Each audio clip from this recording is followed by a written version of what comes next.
Taking to the pages of the Washington Post, MSNBC host Joe Scarborough blasted his former party for falling in line with President Donald Trump and appealing to the low-information voters who can't see through their cynical and obvious lies. According to the former Republican congressman from Florida who now hosts Morning Joe, voters are bailing on the GOP because they can see through candidates who began by lying about their stance of healthcare only to switch to appeals of naked racism when exposed for their hypocrisy. It has been fascinating this week to watch Trump Republicans running scared whenever the subject turns to healthcare, Scarborough stated before using an awkward viral moment involving Arizona Rep. Martha McSally, speaking to the press as a telling example.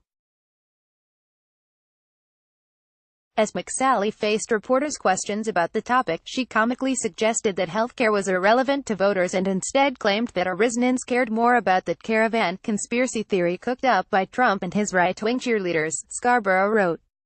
McSally's deer-in-the-headlight moment captured perfectly the GOP's attempt to distract voters from their record on healthcare by resorting to racist scare tactics. According to the MSNBC host, is it any wonder that Trump Republicans are so desperate to change the subject from healthcare?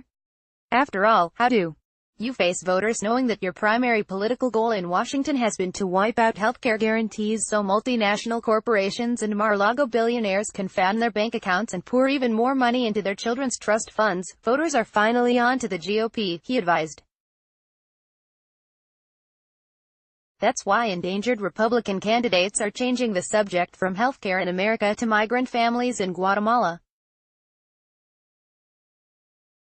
Scott, McSally and scores of desperate candidates have decided to follow America's most famous birther by playing to vote worst instincts.